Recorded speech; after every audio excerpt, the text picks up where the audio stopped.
April Barnes, Director of Outreach and Business Development at the Next Door Treatment Center for Women. I'm joined today by Lindsay and Paris with axialHealthcare. We're here today to talk about our two programs, what our organizations offer, and how we serve the community. So at the Next Door, our mission is to empower women for lifetime recovery. And we sit in a unique space offering the full continuum of care from detox, residential, PHP, and IOP, where we're able to serve women that are in an acute addiction crisis. However, in order to empower and equip women for lifetime recovery, we know the real work begins once they leave our care. That's why axialHealthcare program is so important. Part of the aftercare planning at the Next Door is to ensure that women have community when they leave us. So aftercare planning that connects women into peer support is really essential. We know that recovery doesn't happen alone and that we need each other to recover. Paris and Lindsay, I would love for you guys to tell us about how that aftercare program works with axialHealthcare. It starts typically by me receiving a referral for someone that the case managers deem as possibly in need of our services. I've received that referral. I meet with the person and explain to them our program. And then from then, we get them set up to meet with Lindsay, so that way prior to discharge, they can be set up and ready to go. I love that. So before they even leave our care, you're able to meet with someone and have that human experience and that interaction, which is really important. I know that even when we're trying to encourage women to go to 12-step meetings in the community, stepping into even something as simple as a meeting can be difficult and challenging. So having you guys come on site and actually meet with our clients, I'm sure that is much more comforting than just having to call someone and meet them outside of our care. For sure. The hope is that if we meet with them enough when they're still here, that once they discharge, they feel that rapport or they feel that connection, and we can actually help them.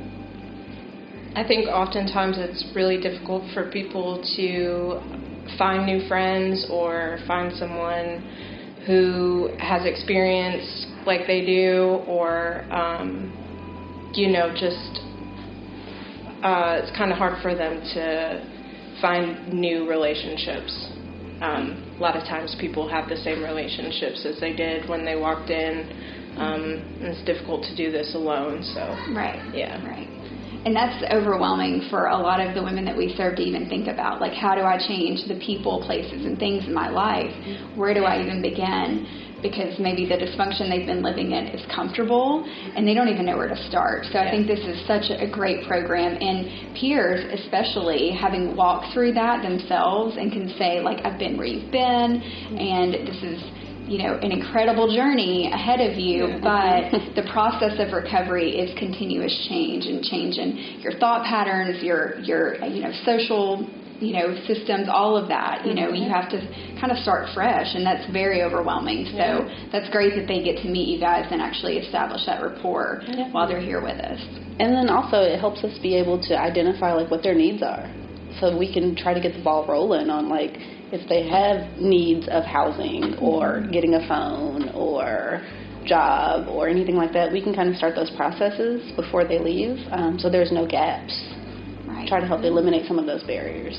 That's really important because a lot of women that we serve, they have burned every bridge. They have no support. The support they have is not healthy or dysfunctional, as we said, in terms of just what they know. And so having this type of support, even with a cell phone, I mean, that's huge for them to be able to follow up with aftercare planning. And I think oftentimes too, you burn all those bridges, and then, you come to the Next Door for treatment, and it's kind of, what do I do afterwards? And it can be very overwhelming to think about all the things you have to do. Right. So that's kind of what we're here for, too, is to help you walk through those things and make sure that you're not having to do all of it by yourself, and kind of take it step by step versus, the whole picture of what needs to be done when you're getting clean and sober. Right. And having the people that you can call, because oftentimes people probably don't feel comfortable calling the facility, saying hey, I'm struggling with this. Right. But having access to both of us where they can call or text us when they're struggling with something or when they have a question about something. I love that. And I know, one of the things that we believe here at the Next Door is that the women that we're serving, they all are worth this life of recovery. They deserve this second chance. It doesn't matter what your past is. In some 12-step language, no matter how far down the scale you have gone, all of those types of things are so relevant in helping them understand, I do deserve this second chance, and I do deserve this life. And so it may not feel like that when they're trying to walk alone, but if they have, people that are advocating for that change with them and walking alongside them, that is such a beautiful support. I'm incredibly thankful for what you guys do. So how does the program work exactly? And at what point does a member, like a client, meet with your team? Okay. So it typically starts with me. I receive the referral.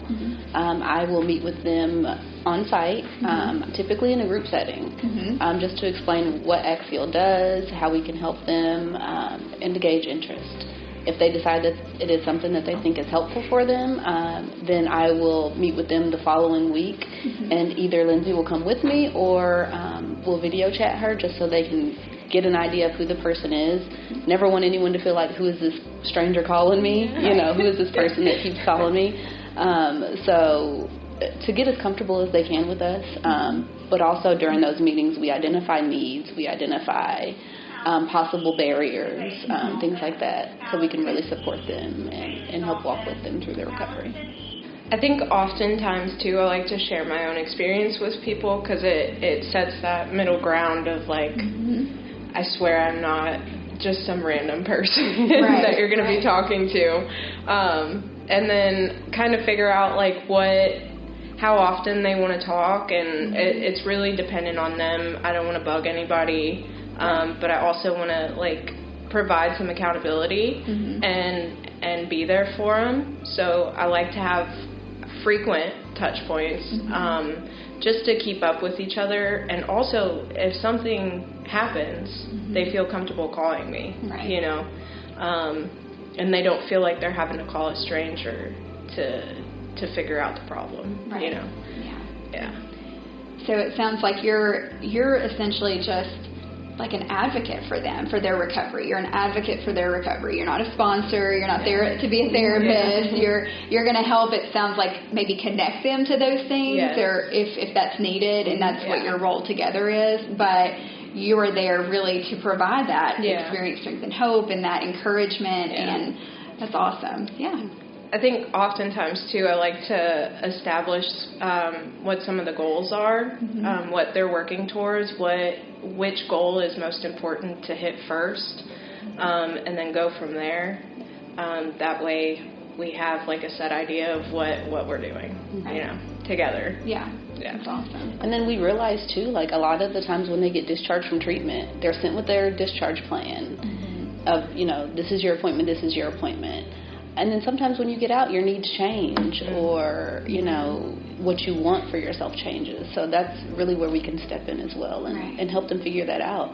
And oftentimes, too, especially with the moms that we have that have to return into environments, where they do still have custody of their children, right? So they still have to be a mom. They may still have employment, so they still have to show up and go to work. And so they're stepping back into life outside of this therapeutic bubble that we get to offer, this safe space where everything is therapy, everything is about you. And really that is the benefit of an inpatient setting, is that you get to be removed from that and really get a solid foundation of recovery. We get, if there's detox needed, that we can do that, but then that foundation of recovery is really helpful, because then when you step back into the real world, how do you navigate life as a mom, working, go to my meetings, all of those things. And so support that you guys are offering it's amazing. That way you don't feel like you're on an island when you get out. But also it gives you kind of we can give you permission that it's okay for you to still focus on your recovery. Can you guys share a few examples of the wide range of services that you offer for clients that you're serving? There was a woman, she was in treatment. She wasn't quite sure what she was going to do afterwards. She expressed some interest in a long-term sober living. Also, lots of groups and all of the things, some structure for her when she got out. And it was a long application process, and she wasn't quite sure how to get a hold of the application, so we got that to her counselor. She was able to get the application filled out before she discharged from treatment. She was able to get letters of recommendations before she got out of treatment, all of these things to prepare her for getting out. And she was able to complete all of these things before that happened. And I recently got a call from her saying that she was there. So it ended up working out. Right. So, and a process that she probably wouldn't have felt comfortable doing on her own because it was so intensive and so complicated. Right. Definitely.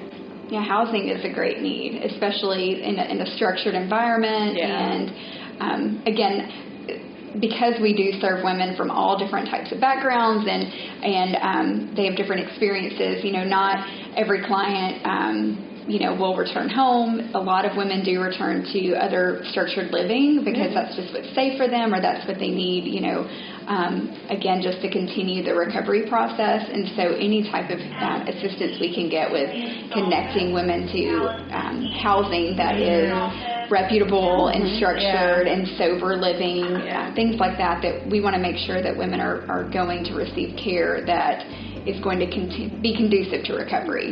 Not all homes are going to be set up like that. So And I think something else, we try to connect them back with their primary care doctor. So many women that have been in addiction for a long time or substance abuse for a while kind of neglect your health. Right. So to get them connected back with a primary care doctor that can make sure things are okay and, give them a little bit of peace of mind. Yeah, there are a lot of needs sometimes that are that have been left unmet for years because if someone's active in addiction, they're not thinking about, routine dental visits or routine, let me go to my history and physical every year and things like that. And the community has so many great resources that are, state funded, for families. There's 12-step recovery support groups that are, free as well. There's just so many support services out there, but that is difficult to navigate when you have so many other things. Like, how do you even begin to identify the resources in the community if you're just trying to stay sober, right? And take care of your kids and manage life. So I'd probably say the top 3 that we come across is housing, phone, and transportation. And transportation can be ridiculously hard if someone doesn't live on a bus line, or if they're in a rural area. So trying to find ways to help them get to meetings. Insurance typically will help them get to their appointments, but anything that's not medical care can be a little difficult. Right.